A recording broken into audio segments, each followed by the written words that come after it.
कहा जाता है एक ऐसा सन्यासी था जो 9 वर्षों तक दीवार की ओर मुख करके बैठा रहा। लोग उसे पागल समझते थे, लेकिन वही व्यक्ति आगे चलकर ध्यान की सबसे गहरी परंपरा बन गया।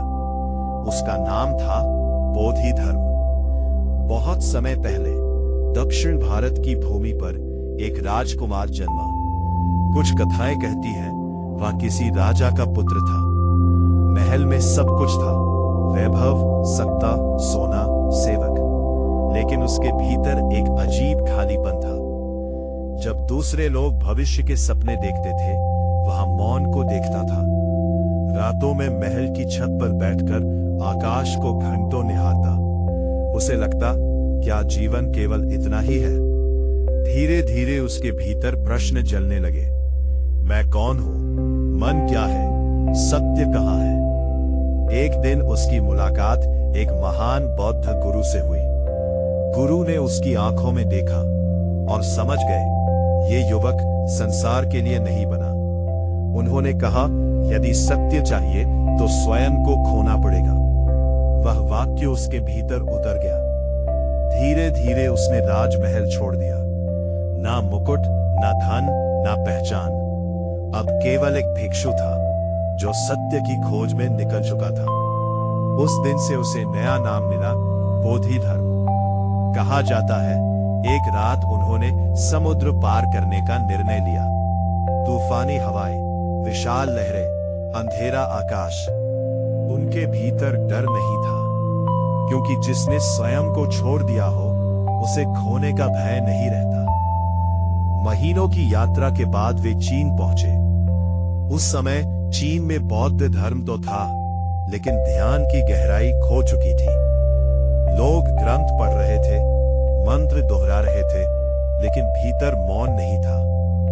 बोधि धर्म ने कहा, ज्ञान शब्दों में नहीं, सीधे अनुभव में है।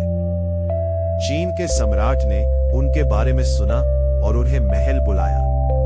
सम्राट ने गर्व से कहा, मैंने हजारों मंदिर बनवाए, भिक्षुओं को भोजन कराया, धर्म का बहुत कार्य किया, मुझे कितना पुण्य मिलेगा? बोधि धर्म शांत रहे, फिर बोले, कुछ भी नहीं। पूरा महल स्तब्ध रह गया। सम्राट क्रोधित हो उठा, क्या तुम्हें पता है तुम किससे बात कर रहे हो? बोधि धर्म बोले, यदि अहंकार बचा है तो सब व्यर्थ है। सम्राट उन्हें समझ नहीं पाया, लेकिन वही क्षण ज़ेन की शुरुआत बन गया। महल छोड़कर बोधि धर्म पहाड़ों में चले गए। वहां एक गुफा थी, ठंडी हवा, पत्थरों की नमी, पूर्ण मौन, और वही उन्होंने ध्यान करना शुरू किया। लेकिन एक विचित्र बात थी, वे दीवार की ओर मुख करके बैठते थे। दिन, महीने, साल, लोग आते, उन्हें देखते और चले जाते। कुछ कहते ये पागल है, कुछ कहते ये कोई सिद्ध पुरुष है, लेकिन बोधि धर्म अचल बैठे रहते। कहा जाता है उन्होंने 9 वर्षों तक दीवार की ओर देखकर ध्यान किया। क्यों? क्योंकि वे बाहर नहीं, भीतर देख रहे थे। उन्होंने कहा, मन को शांत मत करो, उसे देखो। देखते देखते वह स्वयं शांत हो जाएगा। धीरे धीरे लोग उनके पास आने लगे। एक रात भयंकर बर्फ गिर रही थी। बोधि धर्म अपनी गुफा में दीवार की ओर ध्यान में बैठे थे। तभी बाहर एक युवक खड़ा था। पूरा शरीर बर्फ से ढका हुआ, लेकिन आंखों में आग थी। वह कई घंटों तक वही खड़ा रहा, लेकिन बोधि धर्म ने उसकी ओर देखा तक नहीं। आखिरकार युवक चिल्लाया, मुझे सत्य चाहिए, मुझे स्वीकार कर लीजिए। फिर भी बोधि धर्म शांत रहे। तभी उस युवक ने तलवार निकाली और अपना हाथ काट दिया। बर्फ लाल हो गई। वो बोला, यदि मैं अपने शरीर तक को छोड़ सकता हूं, तो क्या अब आप मुझे स्वीकार करेंगे? पहली बार बोधि धर्म ने उसकी ओर देखा। उन्होंने कहा, अब तुम तैयार हो। वही युवक आगे चलकर उनका सबसे महान शिष्य बना, होयके। एक दिन होयके ने कहा, गुरुदेव, मेरा मन अशांत है, कृपया उसे शांत कर दीजिए। बोधिधर्म बोले, अपना मन लेकर आओ, मैं उसे शांत कर दूंगा। होय के भीतर देखने लगा, विचार, डर, स्मृतियां, इच्छाएं, लेकिन उसे मन कहीं मिला ही नहीं। बहुत देर बाद वो बोला, मैं मन को पकड़ नहीं पा रहा। बोधिधर्म मुस्कुराए, देखो मैंने उसे शांत कर दिया। उसी क्षण होयके को पहली झलक मिली कि मन कोई वस्तु नहीं, केवल आती जाती तरंगे हैं। लोग पूछते थे, आप दीवार की ओर क्यों बैठते हैं? बोधिधर्म कहते हैं, क्योंकि मन भी दीवार जैसा है, जब तक उसे देखते नहीं उसके पार नहीं जा सकते। कहा जाता है वे इतने वर्षों तक अचल बैठे रहे कि उनकी परछाई पत्थर पर छप गई। लोग दूर दूर से उन्हें देखने आते, कुछ उनका मजाक उड़ाते, कुछ उन्हें पागल कहते, लेकिन कुछ लोग उनके मौन में ऐसी गहराई महसूस करते जो शब्दों में नहीं थी। एक बार ध्यान करते समय उन्हें नींद आने लगी।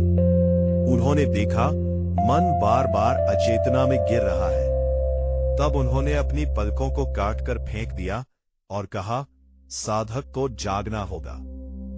कहा जाता है जहां उनकी पलकें गिरी वहां पहली बार चाय का पौधा उगा। इसीलिए ज़ेन परंपरा में चाय को जागरूकता का प्रतीक माना जाता है। कहा जाता है अपने अंतिम दिनों में बोधिधर्म अचानक गायब हो गए। लोगों को लगा उनकी मृत्यु हो गई, लेकिन कुछ समय बाद एक सैनिक ने उन्हें पहाड़ों में चलते देखा। उनके हाथ में केवल एक जूता था।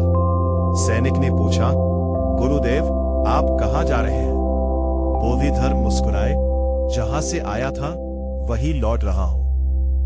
जब लोगों ने उनकी समाधि खोली तो भीतर केवल एक जूता पड़ा था और बोधिधर्म कहीं नहीं थे। लोग उनसे पूछते, बुद्ध क्या है? वे कहते, तुम्हारा अपना स्वभाव। लोग पूछते, सत्य कहाँ है? वे कहते, जहां विचार समाप्त हो जाए।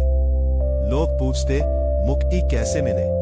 वे कहते, जो खोज रहा है पहले उसे देखो।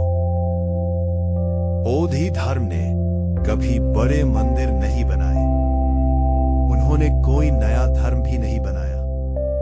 उन्होंने केवल एक बात सिखाई, जागो, अपने भीतर देखो, जो खोज रहे हो वो पहले से तुम्हारे भीतर है। उन्होंने कहा, बुद्ध कहीं बाहर नहीं, जब मन शांत होता है वहीं बुद्ध प्रकट होता है। कल्पना करो, एक गुफा, पूर्ण मौन, और एक साधु दीवार की ओर बैठा है, लेकिन वास्तव में वो दीवार को नहीं देख रहा, वो उस स्थान को देख रहा है जहां विचार समाप्त हो जाते हैं, जहां केवल मौन बचता है। और शायद वहीं से सच्ची जागृति शुरू होती है। जो स्वयं को देख लेता है उसे संसार को समझने की आवश्यकता नहीं रहती।